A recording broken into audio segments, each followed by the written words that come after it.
Good evening, everyone. Welcome. And congratulations, Larry, on your work. It's someone who jogs around the Charles River 4 or 5 times a week. I have a lot of resonance with some of the things that you have. And, before you even get going, I want to read to everybody just to appreciate a nugget of some of the history and just the scene that Larry captured in his book. His recapturing of the Charles River back in the late 1800s. And this rendering will make you very, very thankful for what we have today. Imagine bicycling along the shoreline of the Charles River in those days, which was very different from what we see today.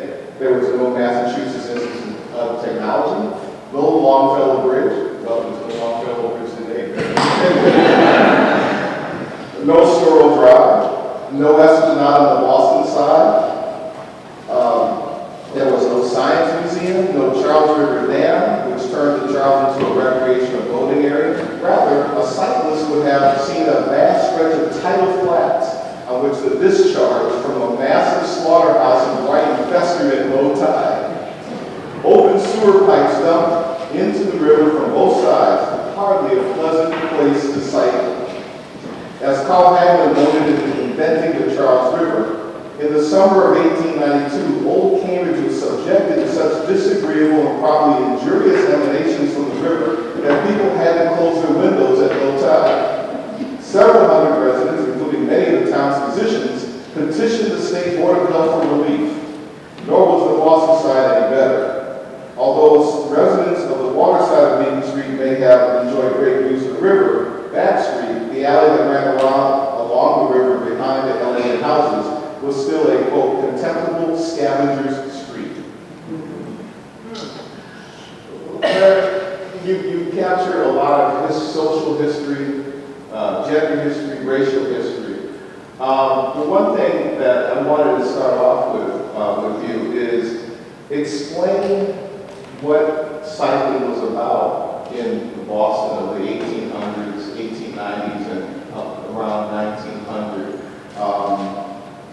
Why cycling? Why then? Why was it such a social event back then, to the best of your knowledge?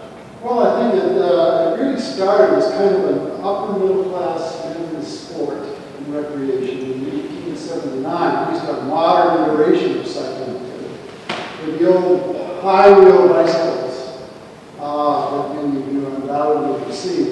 And they're actually pictured at the bottom of the cover, so-called penny farthings or high-wheel bicycles or ordinaries.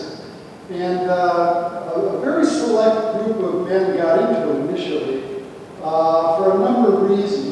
Partly because I think Boston has always been kind of an Anglophile town.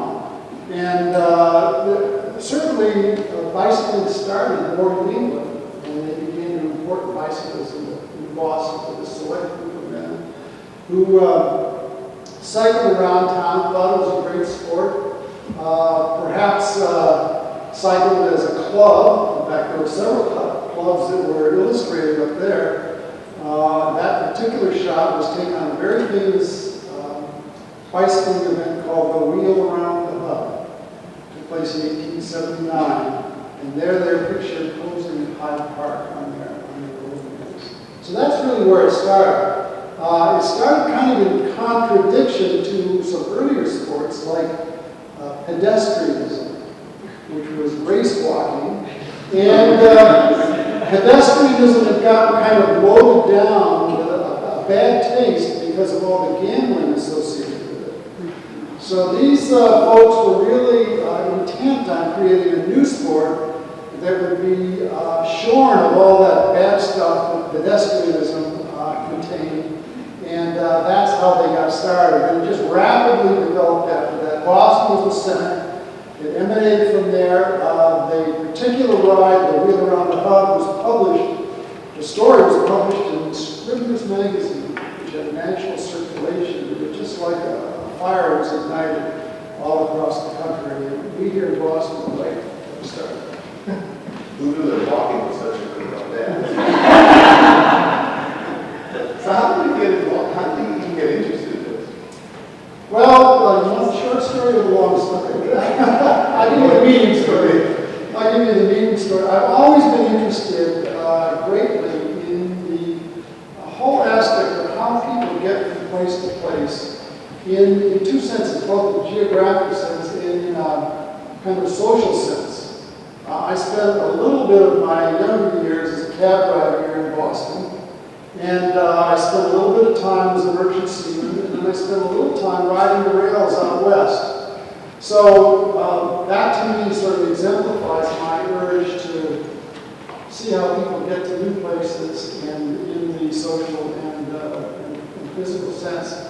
I got involved in public health, and I saw the great epidemic of obesity and diabetes going on. I said, well, how can we encourage poor people to get more exercise? And that led to Cycling Craze, and which is dedicated to looking at routes, sites and routes that celebrate African American history in Massachusetts. And so getting involved in that led me to some of the main characters in the book, and I was hooked.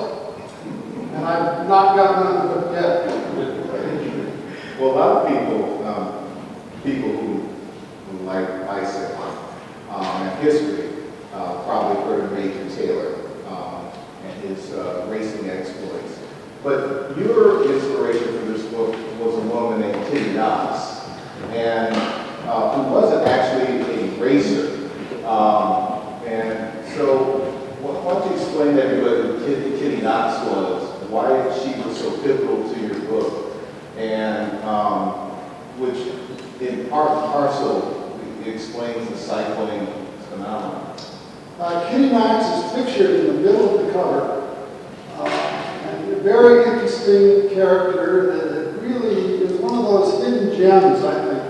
A person who had really kind of disappeared from history. She was very well known in Boston in 1895. Articles about her all in the local papers and cycling magazines. And she even achieved some international press with publications about her in the papers as far away as Winnipeg. And she was quite a character. And part of it had to do with a seminal event that occurred in Waltham. At the Waltham racetrack in 1895, the organizers of the event there had racing, of course, but they also had a cycling costume contest. And she came in against 4 other women, and she won the event. And it was a very interesting event because the event was dedicated to figuring out whether there would be a preference for short skirts, long skirts, bloomers, or knickerbockers. And basically she won wearing knickerbockers, and the rest of the women were wearing short skirts and bloomers. And the long skirted women lost. Well, it was really amazing because all of the sort of leading women in cycling, Mary Sargent Hopkins and others who published, by the way, the Wheelwoman here in Boston, were all dedicated to a long skirt. So as soon as it was announced that she had won that event, a long hiss erupted from the audience. And various people said various things about that. Some people have said that's because she was not wearing a long skirt. And so all the long skirt women were really angry about that. Or it may have been because she was colored, as they would have said at the time. And different reporters have reported different ways. So we will not ever know the real answer to that question. But that event really grabbed. And after that, she went to Asbury Park and was at first refused admission. And then finally got support from the Boston Cyclists and got into the Asbury Park meet, which was a meet of the National League of American Wheelman. And so she really had quite a quite a strong impact on local Bostonians and nationally. Her case was kind of a cause celebre at the time. I mean, Susan B. Anthony once said something to the effect that the bicycle would be like would lead to the emancipation of women, or was an emancipating tool for women. It sounded like for Katie Knox, the bicycle was both somewhat emancipated from a personal exercise, but then still symbolized this crazy resistance to African Americans being part of a greater cycling world. So if you could expand on where cycling was, where African Americans were. Kitty was a individual figure who managed to get a lot of press. But what was the sort of state of black cyclists in America? Well, that's an interesting and very complicated question. What I can say about it is that in the late 1880s, in the early 1890s, in Boston, there were really no color bar in cycling.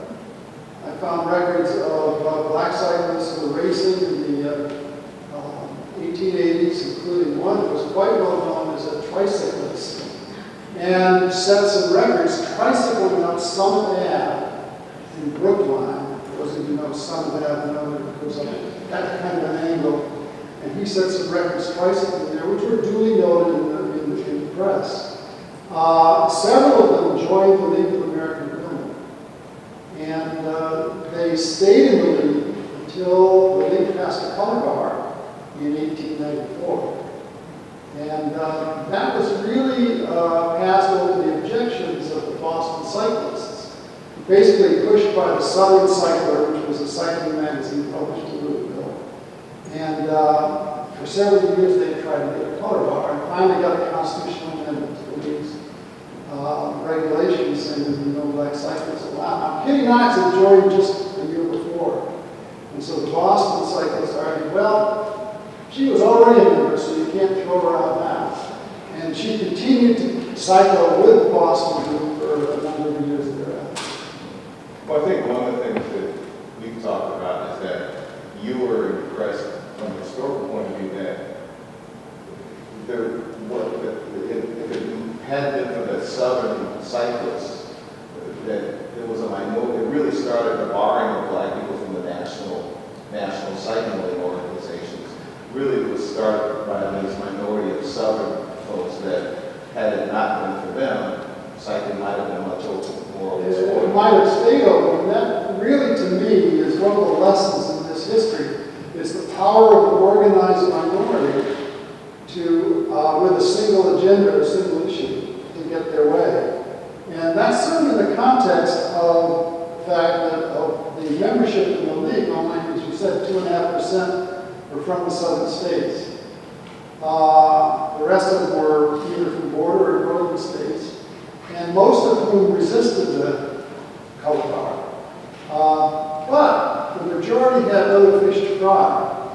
They were all involved in creating what they call the Good Roads movement. And so the Southern cyclists really had a little wedge in there, and were able to use it. And the other wedge was that Boston wanted the national meet in 1895. They desperately wanted to have it here. And in the jockeying over that, Southern cyclists said, well, we'll support you for Boston if you will let us have the color bar.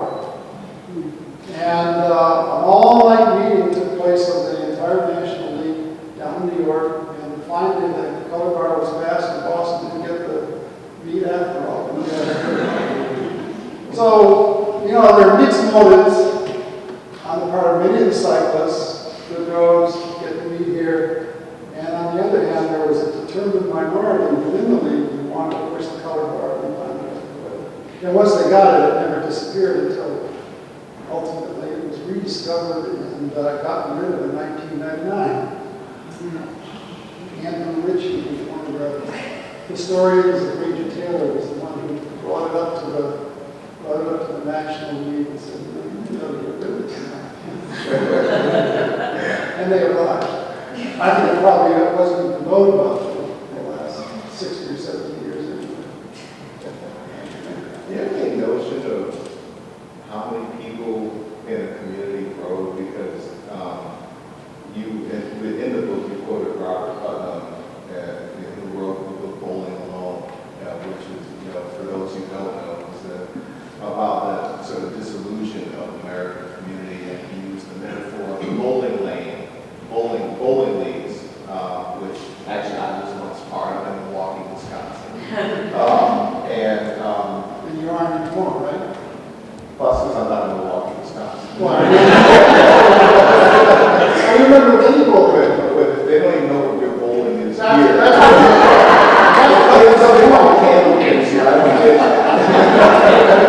well, that's Putnam's point. There no one remembers it such a lot. Yeah. And so, I mean, to what degree was cycling integral to community formation back then? You spoke about, I think, in particular, the Riverside Cycle Club for African Americans in Cambridgeport, compared to other kinds of social clubs at the time. The Perry would be Lions Club, Kiwanis Club, Bowling League, why? What prominence did This was another club along with those clubs, but it had a significantly larger prominence in the local press. Every newspaper in Boston had their own cycling editor, and sometimes more than one. So the newspapers were loaded with articles about the activities of cyclists and cycling clubs around the area, of which there were several hundred within the Boston area alone. Not only did each town have its own, sometimes they had its own club, sometimes they had two. In every micro neighborhood of Boston had a club as well, and all of them were covered extensively in the local press. So it was a huge enterprise. By the 1890s, it was a huge enterprise both in a business sense, people selling bikes and all the things that went along with them, but it was also a huge cultural thing in the sense that the newspapers carried it. There were cycling journals all over the place, including the one cycling journal for women, which was called the Wheelwoman, published right down here on Tremont Street by the Park Street station in the year that they built the new subway in Boston. What was today the modern media have this in a form of sports, right? What covers primarily competitive sports, team sports? What was the did you discover in your research the rationale for the media paying so much attention to the societal act of cycling? Well, they certainly cover the racing aspect, but they equally covered the social aspect. And one reason for that is that all the cyclists would go out and buy the newspaper to figure out where their club was going on any particular day. So the officers might send in a message to the Globe, which was publishing on cycling, the Herald, which was also publishing on cycling at the time. They might send in the word, well, we're starting up from Boston, with Copley Square, what was called Trinity Square at the time. We're starting up from Trinity Square, and from there we're going out to Bailey's in South Maple.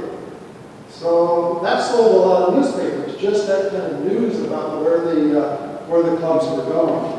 And certainly was a very popularized the papers themselves, as well as the routes that the cycling clubs took. And with more than 100 clubs in the Boston area, you can imagine, that probably sold a lot of papers.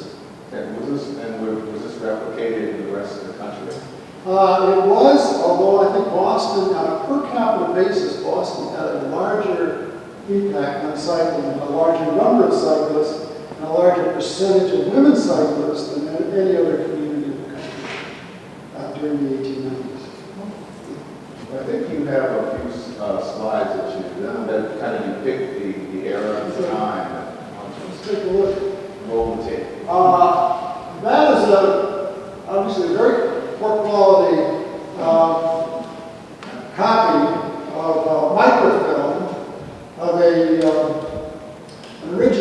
newspaper, Boston Herald, taken in 1896.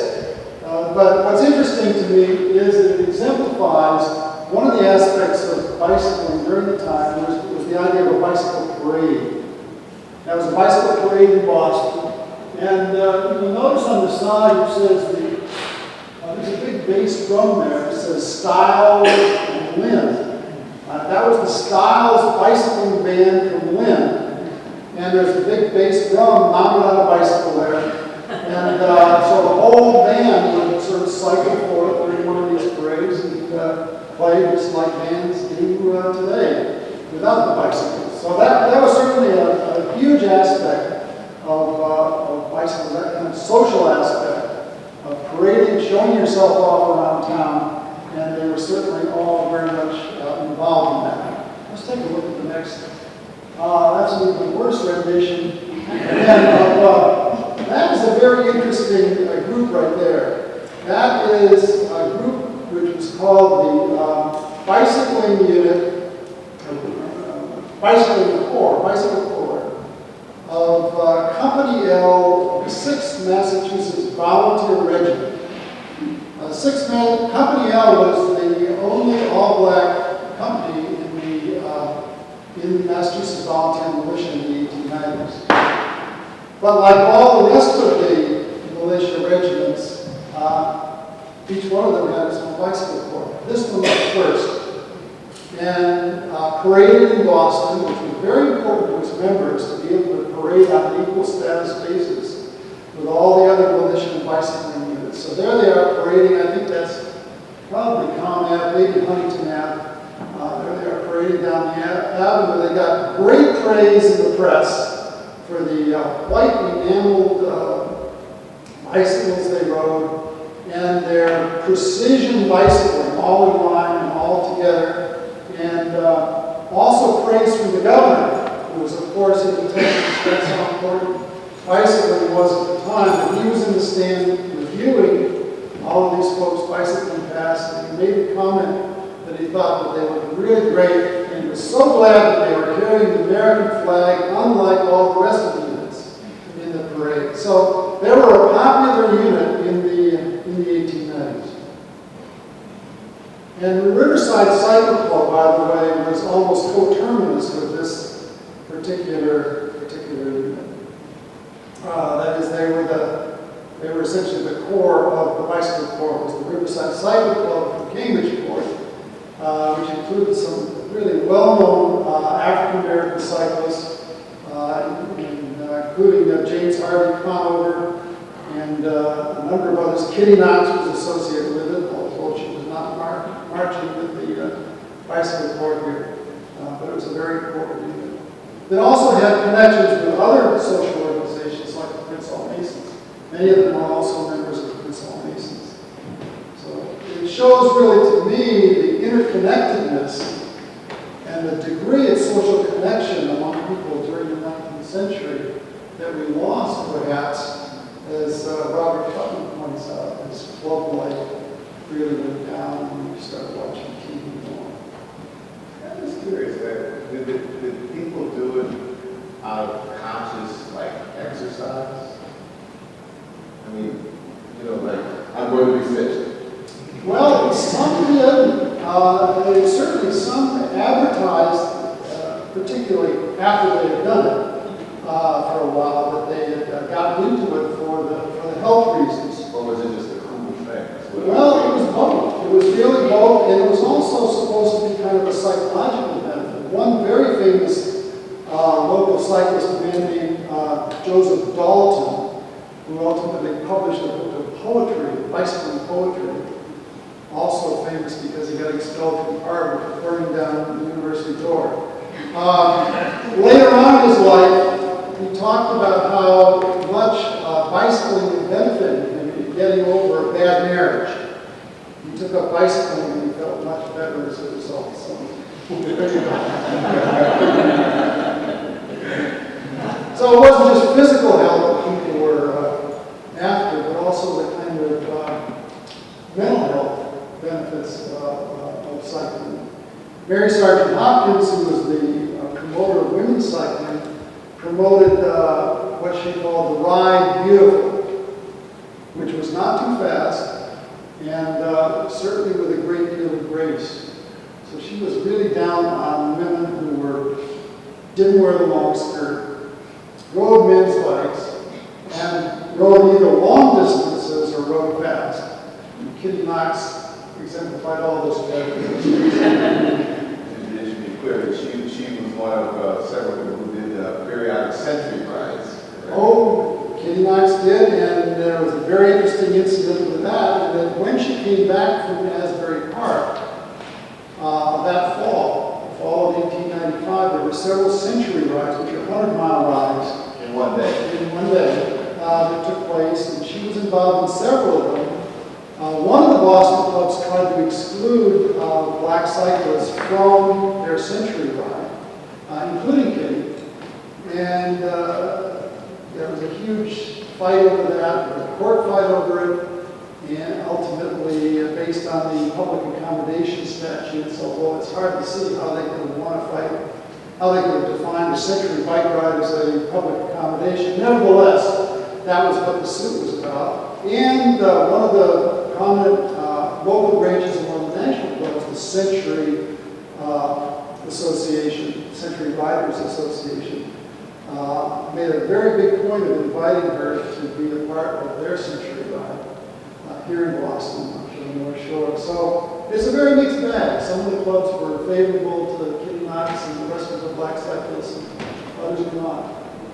But the most important thing is that they protested all of the exclusions that they experienced. The one thing that comes out in your book, and you mentioned this to me, Is that the highest classes did ride. That this was a activity of what, the working class? Not really of the working class. The highest levels of society had their own carriages, horses and carriages, and the stable out back. And they were not that attracted to cycling. This was really kind of an upper middle class sport. When it started, within 10 years, as more and more bicycles were built, the prices dropped, more and more people got involved in it.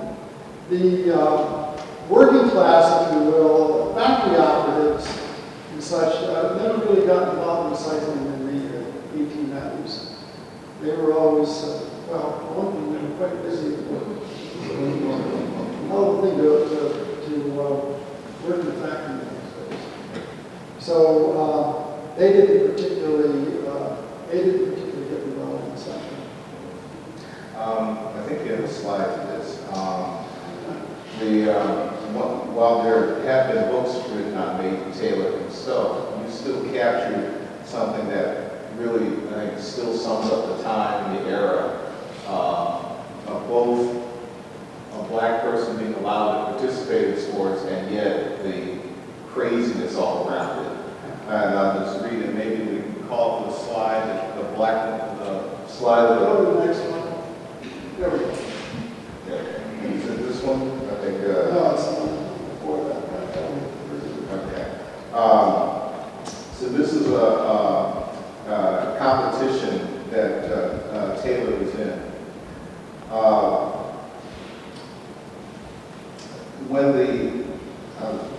make this shorter than that.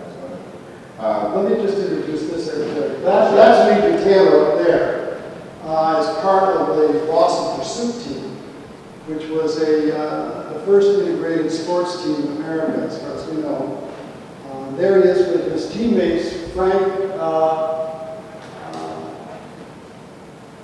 Butler, Eddie McDuffie, and Burns Pierce.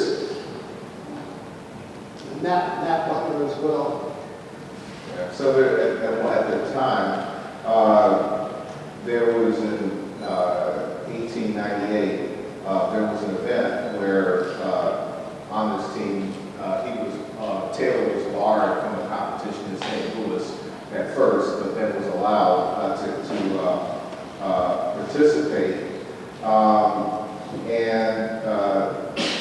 As Larry wrote, his frustration continued continued to mount even as he did well on the track, and he began to contemplate League of American to race in France.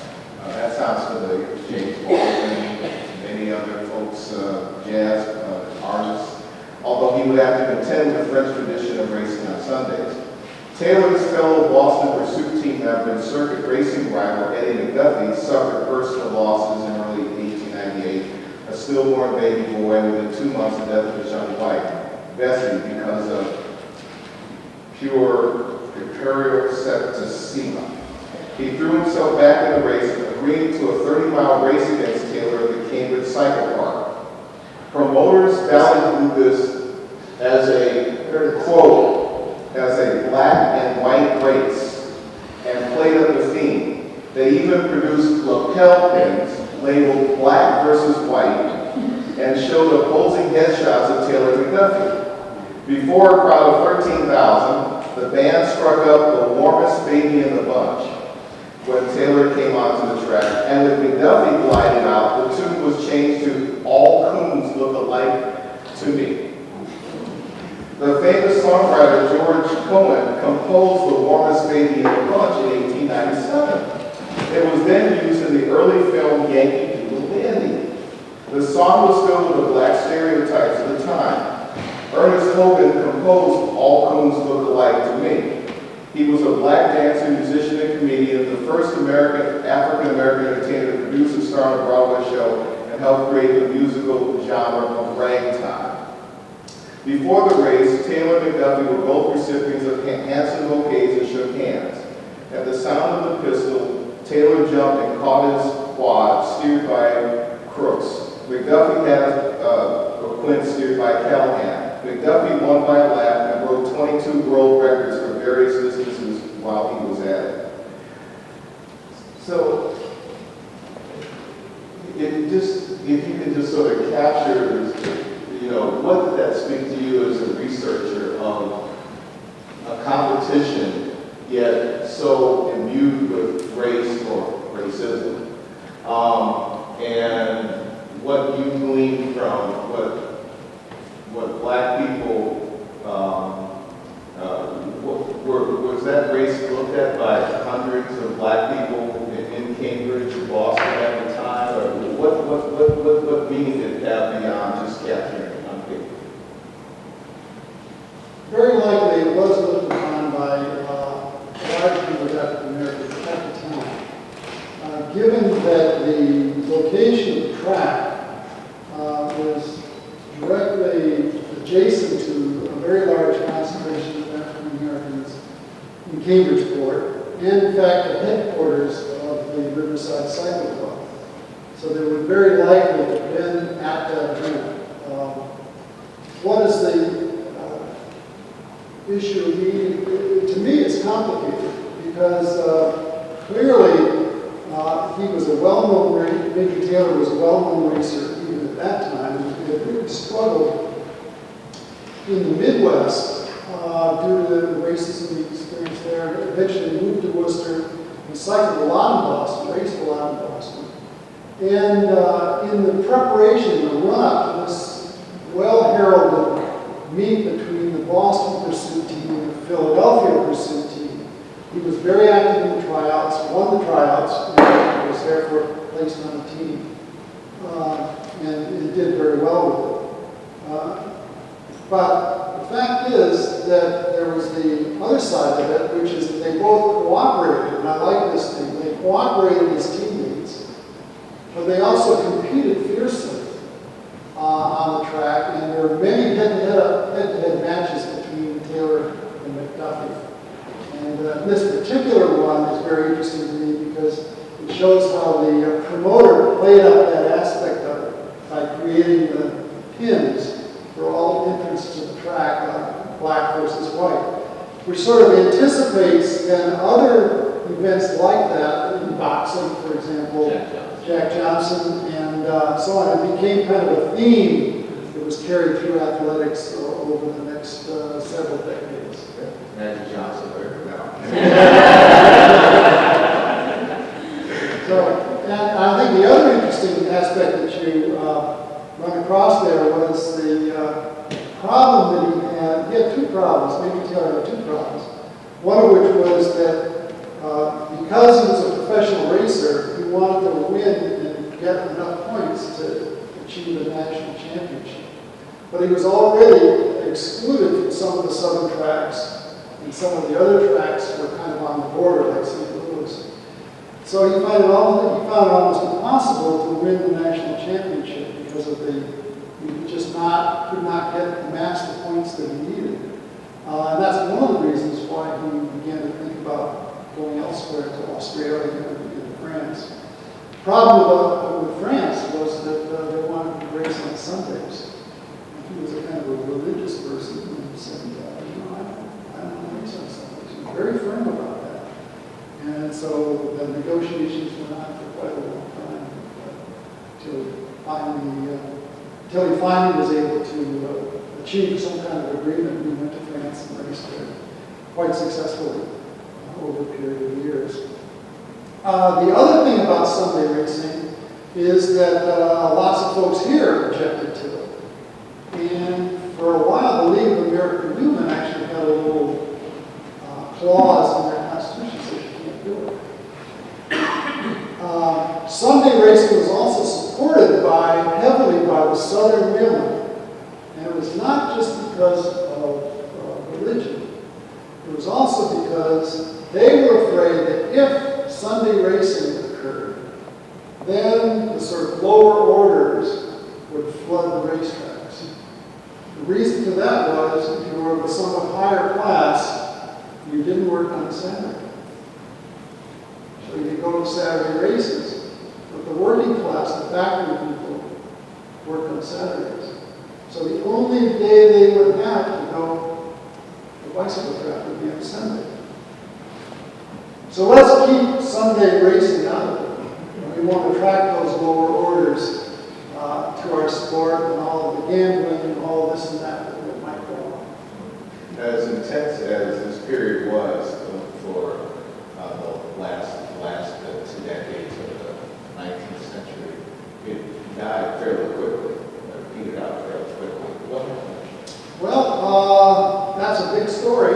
What happened is essentially bicycling became a victim of its own success.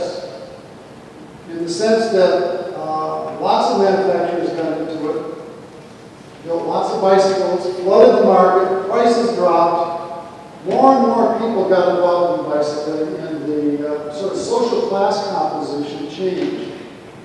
So we have people who are the sons and daughters of bakers and wastermen and gunsmiths and this and that, who all got involved in the cycling game. And as that happened, it kind of lost its cachet with the upper middle class men who had started it out in 1879. And they began to give up on it. It's not so cool anymore because too many of these other people are doing it. And once that began to happen, then the whole thing cratered. By 1900, there was almost nothing left. That's what I call the bicycling craze. It lasted a little while longer, and Abbot Bassett, who was the publisher of the League of American Wheelman's bulletin, eventually retreated to publish the bulletin from his home Newton building and carried it on until the 1920s. But it was a one-man band. Final membership of the league had died from over 50,000 to slightly over 500 by the 1910s, 1920s. That was it. It was gone. Before we head into questions from the audience, I'd like to take your work and bring it up to today. You wrote about a period that was 120 years ago, 120 to 30 years ago. And now we have a kind of a craze today in a different way. I call it the Renaissance. And with Boston being one of the leaders in the United States of trying to bring urban cycling to the masses. But of course, we're way behind in terms of the infrastructure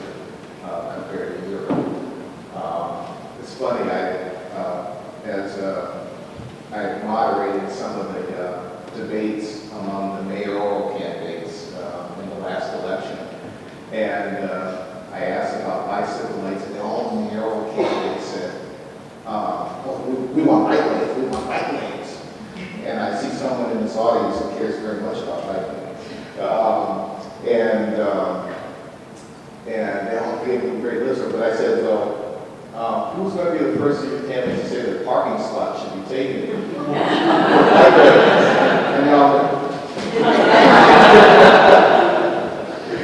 And and in your book, actually, you actually wrote about the conflicts of the day between pedestrian, between motorists, well, not motorists, but Car driver.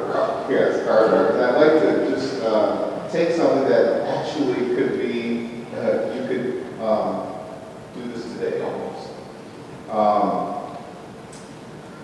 On a Monday evening in May 1896, Officer Lynn of Boston Station 14, mounted police, spotted a Scorcher, that's a fast bicyclist, Scorcher traveling at breakneck speed near the Chestnut Hill Reservoir.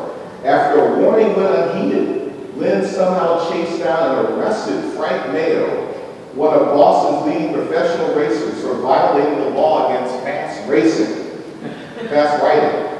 Mayo was bailed out of jail and fined $5. As the Boston Daily Advertiser reported, hardly a day passes without the arrest of some offender against the bicycle law. Then, the Mayo case marked yet another incident, a long struggle over what cyclists could do. When, where, how fast, how they must equip their cycles, how they could transport them on the rails, and whether they could be taxed.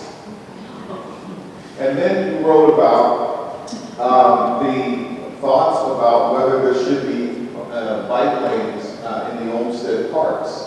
And you said,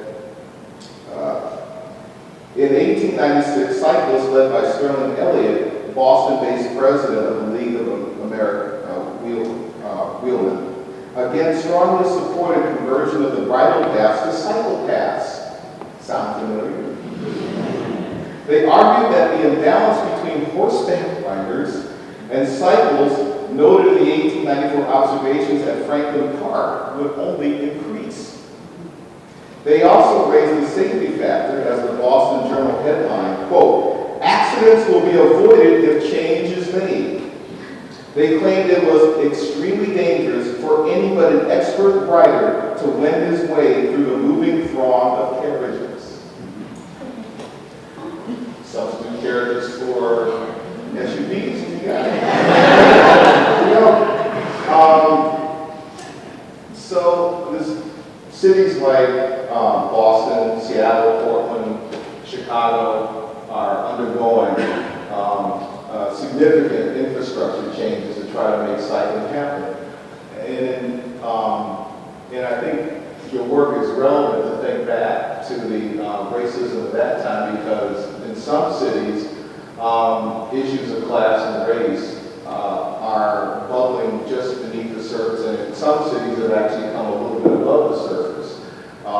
Portland Public Radio, Oregon Public Radio had a very fascinating piece last year about the black community in Portland being very concerned about these bike lanes, literally calling them, some activists calling them white lanes, because they were concerned that building a bicycle path would lead to gentrification and yuppiedom that really wasn't part of their neighborhood culture. To what degree do you look with your historian's lens? To what degree do you look at what is happening now? And are there some lessons we should be learning from the past, or what prescriptions would you have about how to make this bicycling craze truly a far more egalitarian and multicultural experience than what you have in this book?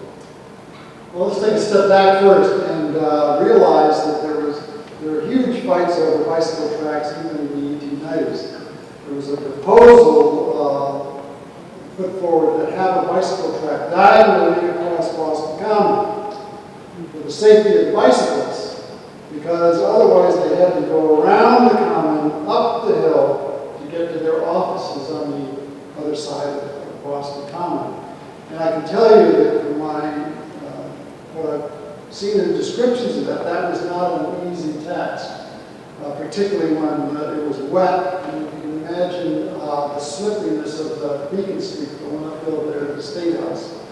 on a wet day. It would have been pretty awful. So they wanted to build a diagonal path. The mayor was well behind it and called a public hearing on it.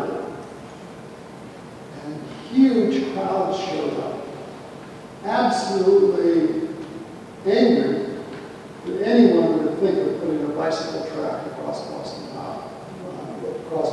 Common. And it was identified that the sort of Back Bay elite were the ones who were really against the bicycle track, the pedestrian elite, so-called. The Back Bay ladies, as they called them, were out in force. What's interesting about that, of course, is that even though they didn't have the vote, they could get out there and speak. And they certainly defeated this measure. The mayor eventually never even showed up to his own hearing once he learned of that. The other thing has to do with this whole issue of change in neighborhoods, which you can see back in the 1890s too. One huge complaint about the North End by some of the old Yankee residents of Boston complained bitterly that the character of the North End has been changed. It's no longer a place that we recognize. The language, the smells, this and that. So they were hugely resistant to the change in the North End. Of course, now we are 120 years later. It is changing again. And it's the residents of the North End who are complaining about gentrification, as well as many other neighborhoods around Boston. To your point about the notion of whitelands, I think that's been sort of mentioned in several of those communities, and I think that's more of that sense of loss. You know, we have a neighborhood, losing it. There's always a sense of loss. And think of the West End of Boston, the destruction of the West End for the Charles River Apartments. That has been mourned for 40 years now. And people are still come back for reunions because of that. So there will always be that aspect of it. The question to me is, how do you construct a way in which everybody can take part in the exercise of bicycling, take part in the easier commuting to get to your job in an inexpensive sort of way, and improve the roads while you're at it. And one case in point would be, I think, Mountain Mix Way in Roxbury, which is a hugely important avenue. It is a very dangerous avenue to cross. If you're an elderly person trying to cross that avenue, you've got your work cut out for you.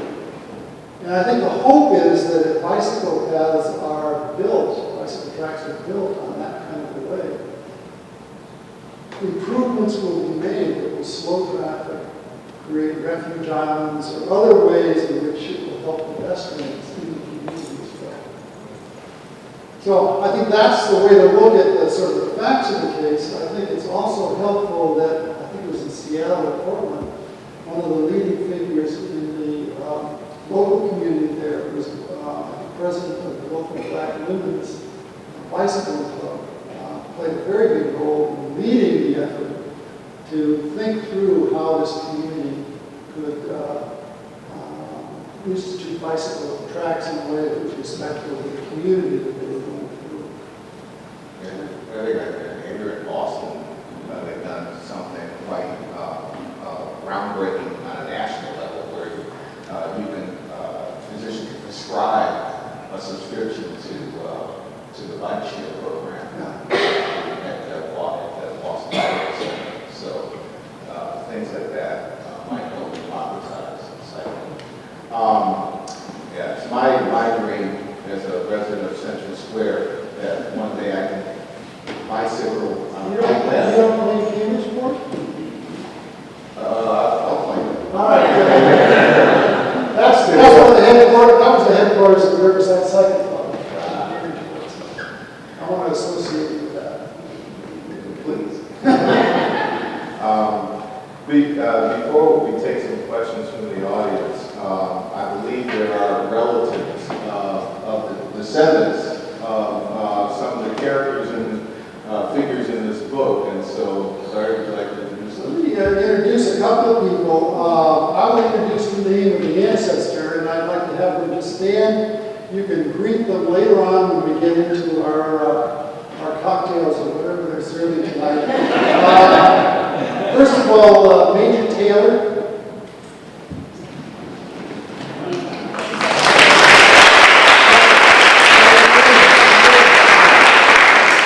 Then the family of James Harvey Conover. I think some of them are here.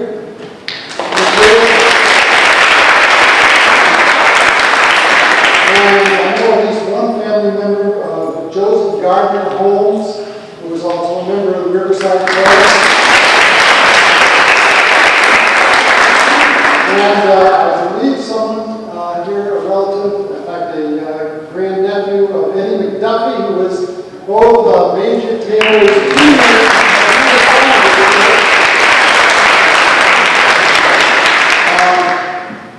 There are some relatives of descendants of Abbot Bassett, who was the publisher of the League's bulletin. We're here tonight, I believe. Abbot Bassett.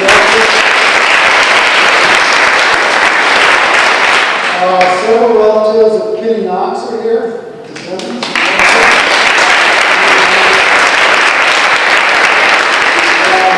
I'm not sure if anybody from Jake Berkowitz's family ran Hut Cycles. Anybody here from that family tonight? John Bowser's family. I don't.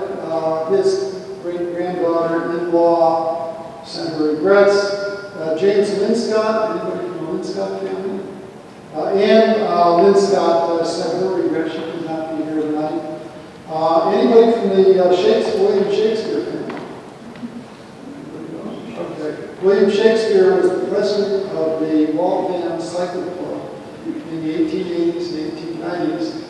And in fact, was on the scene when Katie Knox rode her, not rode her ride, but had her costume out at the Waltham Cycling Club on July 4th, 1995. So we're really delighted that you all are here tonight, and hopefully people will have a chance to chat with you and you with one another. Many of these people have never met before. It's nice to have them here.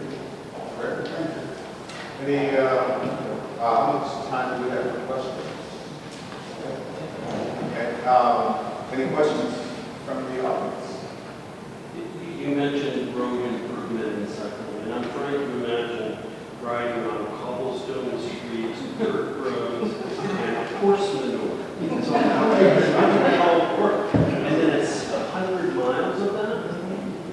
Well, two answers to that question, really. One is that that's one of the reasons why they wanted a cycle track across Boston Common, because that was a particularly slippery and manured road to travel up Beacon Street there. So that's one of the reasons why they wanted a dedicated cycle track.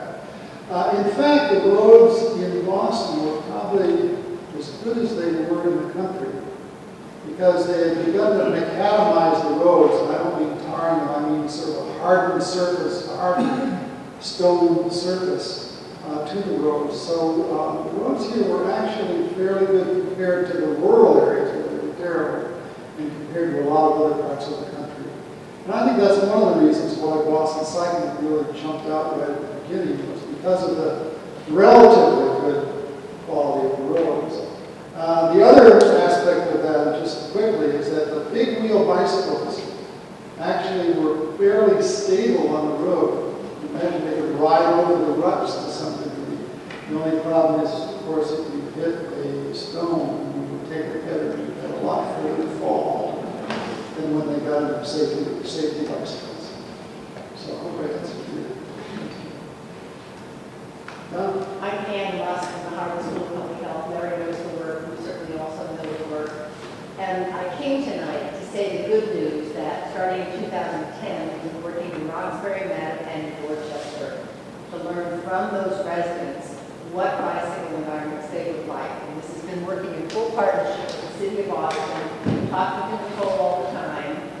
We showed the 13 focus groups in those 3 communities, 32 different pictures of bicycle environments, and they most preferred, related to safety, car bike crashes, and also safety related to crime, the cycle track. And the cycle track is a barrier protected bicycle exclusive path between the sidewalk and moving cars or parallel car cars. So imagine the sidewalk for a second, slide the parallel car out and create a protected we started there asking the residents what they want. They wanted cycle tracks. I just rode on the White Lane in Portland about a month ago for the International Making Cities Livable Conference. The difference is that is a white lane.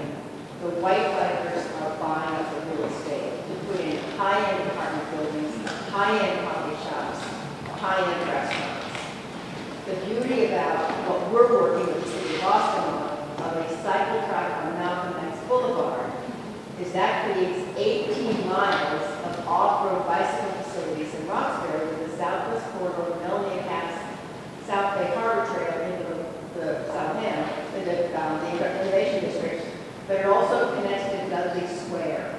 So the hope there is that the local residents form businesses, because all the meetings I go to at Helios Bakery Cafe, the local residents point out they can't thrive and own a business unless other people come in and shop. Because if only the local residents are shopping, they can't make a profit. So they would like to have a coffee shop or a bike shop where white people are coming in there and buying their coffee and having their bike fixed in their shop or buying clothes in their shop. So we want to go back to the old juke joint where everybody got to dance because everybody was just good at dancing and they liked the music. So we're really looking forward to working in Roxbury. Today I worked all day long on a survey that's going from 1,153 people in Roxbury to ask them everything about biking before we put the cycle track in. We'll do intersect surveys and bike counts, and after the cycle track is in, we'll go back and we'll do the survey again and the post counts. Because nobody in the U.S. has ever done research asking minority populations, what do you want? Do you like bikers? Do you want to be a biker?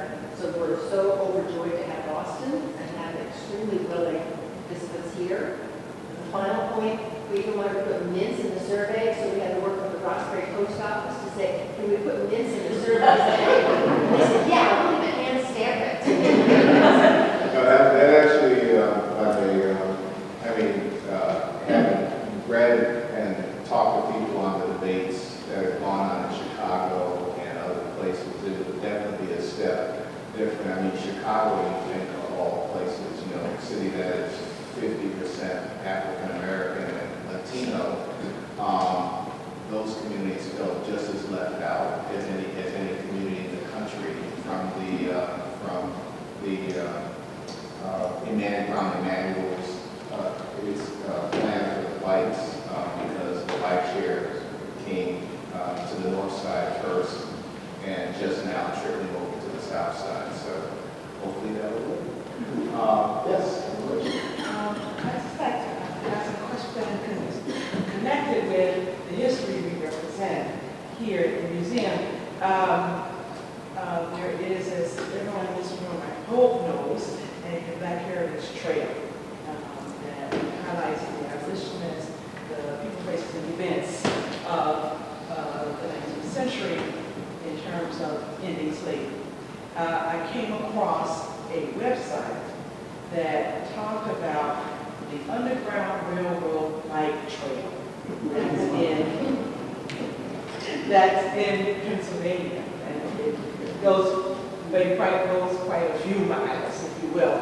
And I was just wondering about the kind of track you're talking about making, if you could see anything that would help us to negotiate this Black Heritage Trail with a black autograph with a black. What do you think about that?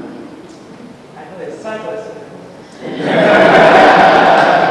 Well, I guess one thing to say about that is the Underground Railroad bicycle route actually goes all the way from Mobile, Alabama to Canada, and was designed by Adventure Cycling, it was up in Missouri, Montana. That is mainly run on rural roads. And it's pretty unlikely that we'll get cycle tracks on rural roads, and some people would argue it's not really all that needed, since roads are relatively clear compared to what we have in the urban areas of Boston. So it's certainly a wonderful trail. We're hoping in our group Cycling Through History to create one for Massachusetts, which would go all over the state of Massachusetts, all the way from Great Barrington, which is of course the, what's that? W.B. Du Bois particularly, and through Northampton, where there are a lot of African American heritage sites, New Bedford, a lot more in New Bedford, and then of course in Boston. So our aim is to create a cycle route, or multiple cycle routes that visit all of those sites for two reasons. One is to increase exercise, combat obesity and diabetes, and secondly, to teach people about a neglected part of American history. And those are the two aims that we have in our organization. But I'm glad you brought up the underground here with bike. Larry, you talked about a historical moment where there was a great craze of cycling and then quickly died out. So, is there a historical best practice and worst practice to learn from that if we want to promote cycling or any other helpful activity? Well, I guess I think that the reason that it arose and the reason that it collapsed was its class basis.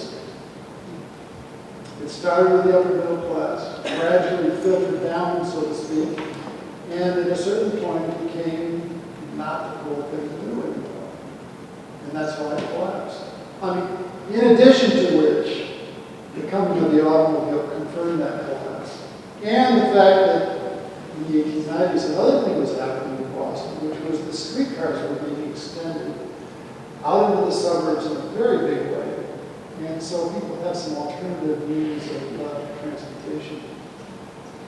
So I don't know if we can talk about best practice there, except to think about how do you spread cycling in a way that doesn't have that kind of class basis.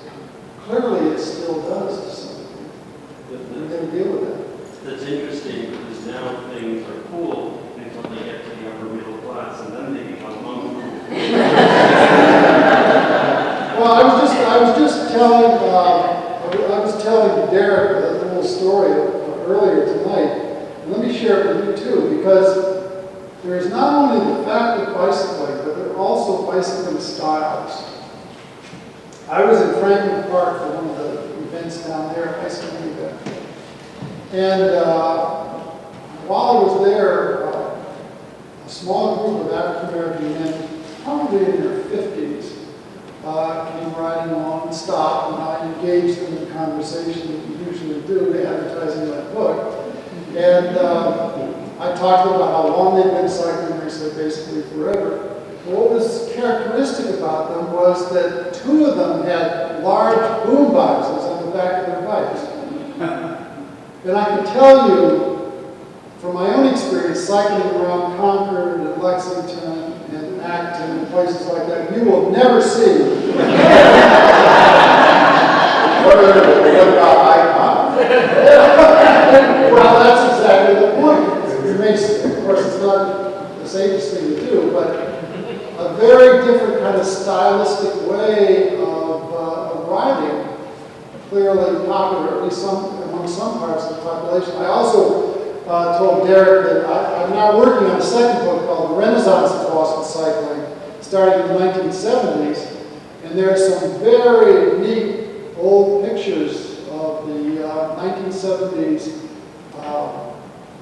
Earth Day meetups on the Boston Common. And I have several pictures of African American cyclists there. Guess what they have in the back of their bikes? Boom boxes. So it's a style that is not, it's not just now, and it's not just then, it's kind of carried on too. And I think we have to be sensitive to those differences in style that people bring to the table. I'm still trying to identify those cyclists from the 1970s with boom boxes. I'd love to. Yeah. Well, Next book. I mean, there's cultural differences.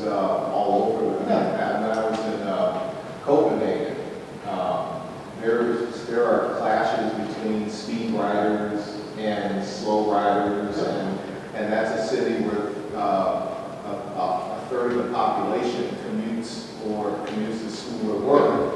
And so it's kind of like, well, even if you get what you want, like be careful what you ask for. There's a whole nother set of things to deal with, which I would prefer to deal with. But, you know, there are people who say, get out of my way. Any other? Yes, you have a question. Yes, maybe a little bit of a pertinent question, but in some segments of the bicycling community, the construction of a separate bikeway on the side of the street, every house goes over here, is called segregation. So there are many bicyclists who think of themselves as being treated as second-class citizens on the road. Well, get out of my way by motorists, not by other bicyclists in the situation we have here. So we have an odd situation, as I see it, where society in general moved toward what I call the magnet school principle that, okay, you know, you fit with this set of skills, this is the school for you, because this is your passion, your ability, what you want to learn, as opposed to the segregated school system that existed in the South, and certainly also in the North. We have a great tumult in the 70s in Boston, but that looking toward types of bicycling infrastructure that there's this great drive now, which Alex expressed toward the cycle drive, which is the segregated facility, and yet there are other things you can do, like the path on a separate right of way, which is open to everyone, or the so-called bicycle boulevard, or maybe the greenway, which is just a lightly traveled street where cars are able to get in, but you can't use travel. So I'd just like to stress that and point out that there are different types of bicycle facilities, and that if you have a facility which is apparently limited in width, then and where you have more conflicts at intersections because motorists are turning across your path because they're over here and they want to turn right. There are issues with that, and you're going to have issues like the one you discussed in Copenhagen. I'm interested in any further comments that either of you or the audience may have. I'd like to comment on that in the following way. I think that's first of all, a grand discussion for us to have during our cocktail hour. Secondly, though, I think what you've witnessed here is some of the division within the bicycling community in Boston and nationally over the whole question of cycle tracks, which has existed for the last 30 years, at least 30 years now, a division over what the wisdom of cycle tracks and what they really mean for bicyclists. And I think that's the sort of fundamental question that's really been before us for a long time. I don't think it's something we can settle tonight, but certainly worth some further discussion. One or two more questions? One more question. In the back? Yeah, I'm just curious, with all of your knowledge of past history of bicycling in Boston and how African Americans played a vital role in sport. Could you stand or After all of your knowledge and experience in whole researching all of this history, what type of recommendations could you make for us here in Boston to kind of avoid the class issues that occurred, in the turn of the century? Well, I think, again, some of the models that we have are cycling leadership in Seattle. I think black women's cycling leader up there who's really been energetic in creating a community discussion around the use of cycle tracks and cycling and whatnot. I think that's one thing. And I think do whatever we can do to create opportunities for people the bicycle club, what the city's done in terms of the subway and other kinds of facilities that are available to you